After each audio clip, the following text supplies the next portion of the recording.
ఓం అందరికీ నమస్తే. ఈరోజు మనము తెలుసుకుపోయేటటువంటి వేద మంత్రము చూడండి. వేదం అంటేనే కళ్యాణం, శుభం. ప్రతిరోజు మనం ఒక వేద మంత్రాన్ని వినిపిస్తున్నాం. చాలామంది చూస్తున్నారు. చాలా వారికి ఎంతో శుభం కలుగుతుంది. విన్నా కానీ ఎంతో జ్ఞానం కలుగుతుంది. ఎందుకంటే వేదం అనేది పరమేశ్వరుని జ్ఞానం అన్నమాట.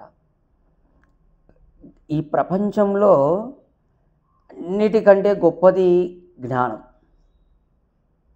అన్నిటికంటే గొప్పది జ్ఞానం. అటువంటి జ్ఞానం గురించి మనం తెలుసుకుంటున్నాం. ఈ జ్ఞానం లేకపోతే మనం లౌకిక వ్యవహారాలు కూడా సక్రమంగా జరగవు. ఇంకా పారమార్థికం మనం ఎప్పుడు పరమాత్మను మనం చేరుకుంటాం. కాబట్టి ఈ విషయాలు వేదం సంబంధించినటువంటి మంత్రాలలో పరమాత్ముడు మనం ఎలా జీవించాలి, ఎలా లౌకికంగా ఉండాలి, అలాగే మన జీవితాన్ని ఎట్లా సార్థకం చేసుకోవాలి, ఆ విషయంగా మనకు తెలియజేస్తున్నాడు. కాబట్టి ప్రతిరోజు ప్రతి మంత్రం గురించి కూడా మీరు భావార్థాన్ని చివరి వరకు చూడండి. ఎందుకనగా మీకు కొద్దిగా ఓపిక చేసుకోవాలా. ఇప్పుడున్న కాలంలో ప్రజలలో ఓపిక అనేది లేదు. చాలా ఓపికగా సహనంగా దీన్ని విచారణ చేసి ఇందులో చెప్పబడిన విషయాలను ఆలోచనలు చేసి అప్పుడు మనము నిర్ధారణకు వస్తాం. మీరు ఫాస్ట్గా 1 నిమిషంలో 2 నిమిషాల్లోనే జ్ఞానం అంతా రావాలంటే రాదు. ఒక్కొక్కసారి మీకు అర్థం కూడా కాదు. కాబట్టి నిదానంగా మీరు దీనిని బాగా ఆలోచన చేసి వింటూ మళ్ళీ మననం చేస్తూ అప్పుడు మీకు ఈ జ్ఞానం అనేది లభిస్తుంది అన్నమాట. కాబట్టి తొందరపడవద్దు. మనము జ్ఞానం విషయంలో తొందరపడవద్దు. నిదానంగా స్పష్టంగా తెలుసుకోవాలి. చూడండి ఇక్కడ మంత్రము చూడండి. ఓం సనః పితే వసు నవే అగ్నే సూపాయనో భవ సచస్వానః స్వస్తయే. ఇది ఋగ్వేద మంత్రము. ఈ మంత్రము మనము స్వస్తివాచన మంత్రములలో చదువుతాం. మనం ప్రతిరోజు స్వస్తివాచనము, శాంతి ప్రకరణము, వైదిక దినచర్యలో యజ్ఞం ముందర చదువుతాం కదా, అందులో వస్తుంది ఈ మంత్రం. చూడండి దీని భావార్థం చూడండి.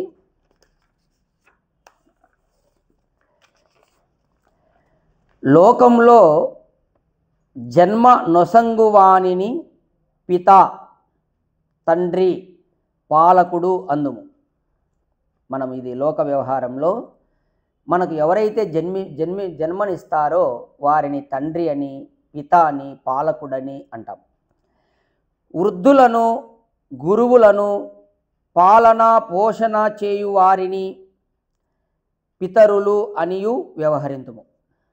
ఇక పితరులు అంటే మన గురువులు, అలాగే మన యొక్క పాలన పోషణ చేయు వారిని కూడా పితరులు అని వ్యవహరిస్తాం.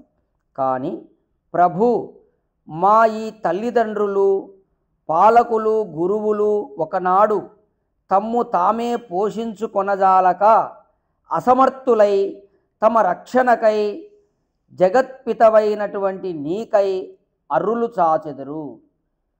చూడండి, మనం లోక వ్యవహారంలో ఈ పితరులు, పిత, తండ్రి వీళ్ళందరూ కూడా ఎప్పుడూ చేయలేరు. ఒకానొక టైంలో వారిని వారు కూడా పోషించుకోలేక అసమర్థులై తమ రక్షణకై ఆ పితరులు వారి రక్షణ కొరకు జగత్పితవైనటువంటి ఈ జగత్తుకే తండ్రి అయినటువంటి నీకై అరులు చాచెదరు. అంటే నీ కోసం వారు ప్రార్థనలు చేస్తారు, నిన్ను కోరుకుంటారు. పరమపిత పరమేశ్వర, ఒకనాడు మేమును నిన్ను గుర్తింతుము. నీవు ఎల్లరికీ తండ్రివి. భగవంతుడు అందరికీ, సృష్టిలో ఉన్నటువంటి సమస్త మానవులకు, సమస్త జీవరాశులకు తండ్రి. ఎందుకు? ఆయన పుట్టించాడు కాబట్టి. మా తండ్రులకు తండ్రివి నీవే. ఎవరు? ఈ లోకంలో తండ్రి అని చెప్పబడుతున్నాడు కదా, అతనికి తండ్రి ఎవరు? నువ్వే. మనము ఈ విధంగా అతనికి ఒక తండ్రి ఉంటాడు, వాళ్ళకో తండ్రి, వాళ్ళకో తండ్రి, అట్లా పోతే లాస్ట్కి ఎవరు తండ్రి? పరమాత్మ. కావున మేము ఎల్లరము మీ బిడ్డలము. ఈ సృష్టిలో ఉన్నటువంటి అందరూ భగవంతుని బిడ్డలు. బిడ్డలకు తండ్రి సులభమైనటువంటి ప్రాప్యుడు. చూడండి, బిడ్డలకు తండ్రి చాలా సులభంగా దొరుకుతాడంట. ఇప్పుడు మన పిల్లలు నా దగ్గరికి మా కొడుకు ఉన్నాడు, నా దగ్గర రావడానికి ఏమైనా కష్టం ఉంటుందా? పరిగెత్తుకుంటూ వస్తాడు నా దగ్గరికి, ఆనందంగా గంతులు వేసుకుంటూ తండ్రి దగ్గరికి తన సంతానం బాగా సులభంగా పొందుతారు. అట్లా భగవంతునికి మనం అందరం కూడా సులభమైనటువంటి ప్రాప్యులము. బిడ్డలు తండ్రిని సమీపించుటకు ఒక కాల నియమం అంటూ ఉండదు. మన సంతానం మన దగ్గర రావడానికి దానికి ఒక కాలం అనేది ఉందా? ఏం లేదు.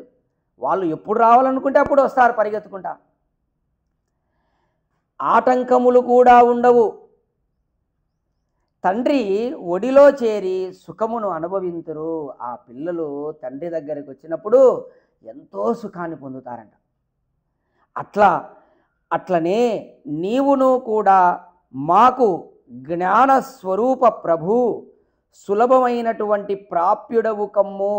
ఎట్లయితే లోకంలో మన బిడ్డలు మన తండ్రి దగ్గరికి రావడానికి ఆనందంగా టైంలా ఏంలా వచ్చి సుఖాన్ని పొందుతారో, అట్లా మాకు తండ్రి అయినటువంటి ప్రభు పరమేశ్వర మాకు కూడా నీవు సులభమైన ప్రాప్యుడవు కమ్ము. నీవు జగత్పాలకుడవు. ఈ జగత్తుకు పుట్టించడమే కాదు, జగత్తునంతా పాలకుడవు నీవే, దీన్ని పోషించేవాడివి నీవే. మేము నీచే రక్షింపబడదగమా స్వామి, నిన్ను విడిచి మేము ఎవరిని ఆశ్రయింపగలము? మేము కోరినప్పుడు ఎల్లా నీ చెంత చేర అనుగ్రహింపుము. మేము అబోధ బాలకులము, మాకు మంచి చెడుగులు తెలియవు, అజ్ఞానులమై దుఃఖమును సుఖముగా ఎంచుదుము, అశుభమును శుభమనుకొందుము. తండ్రి దయతో మమ్ము అశుభము నుండి అభద్రముల నుండి దూరముగా ఉంచి శుభములతో చేర్చుము. చూడండి, ఇట్లా భగవంతుడు సర్వజ్ఞుడు కదా, సర్వజ్ఞానం కలిగిన వాడు అనమాట. కావున మనము అల్పజ్ఞులం, మనం జీవులం అందరం కూడా. కాబట్టి తండ్రి మా యొక్క అజ్ఞానమును దూరం చేసి మేము ఏదైతే దుఃఖము అనుభవిస్తూ దాన్ని సుఖం అనుకుంటున్నాం, అలాగే అశుభాలను పొంది శుభం అనుకుంటున్నాం, అటువంటిది మాకు దూరం చేయి పరమేశ్వర. నీవు దక్క మాకు దిక్కెవరు? ఇంకా నీవే దిక్కు మాకు, నీవు తప్ప ఇంకా దిక్కే లేదు, ఇంకా ఆల్టర్నేటే లేదు. పరమేశ్వరుడే దిక్కు అందరికీ, సర్వం. కావున మేము నీ పిల్లలము, నీ పిల్లలమే తండ్రి, తండ్రి వలె కాపాడుము అని ఈ మంత్రంలో మనం భగవంతుని ప్రార్థన చేస్తాం. సనహ పిత, పిత అంటే పరమాత్మకు తండ్రి అని పేరు. కాబట్టి ఆ పరమేశ్వరుని ఈ విధంగా మనకు తండ్రి అయినటువంటి పరమేశ్వరుని ప్రార్థించాలి. ఎట్లయితే లోకంలో వ్యవహారంలో బిడ్డలు తండ్రి దగ్గరికి పోవడానికి కానీ, అలాగే వారి దగ్గర టైము సమయం అనేది ఏది ఉండదు, ఆనందంగా వెళ్తారు. అట్లనే మాకు తండ్రి అయినటువంటి ఓ పరమేశ్వర, మేము నీ దగ్గరికి రావడానికి మాకు నువ్వు సులభ ప్రాప్యుడవు కమ్ము. అలాగే మాలో ఉన్నటువంటి అజ్ఞానమును దూరము చేయి పరమేశ్వర.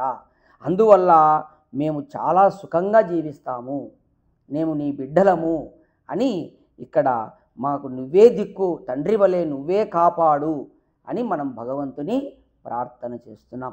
ఇక్కడ మనకు ఈ మంత్రంలో ప్రధానంగా మనకు తెలియజేసేది ఏంటంటే భగవంతుడు మనకు తండ్రి అని మనం అందరం గుర్తుపెట్టుకోవాలి. కాబట్టి ఆ తండ్రి దగ్గరికి పోవడానికి మనకు ఏ అడ్డంకము లేదు. మనము ఆ విధంగా పరమాత్మను చేరుకోవడానికి ఈ విధంగా వేదములు చదివి ఆ విధంగా మనము ప్రయత్నం చేస్తే తండ్రికి దగ్గరికి ఈజీగా పోవచ్చు, పోయి అక్కడ ఆ పరమాత్మ దగ్గర ఆనందాన్ని మనము పొందవచ్చు. ఓం తత్సత్.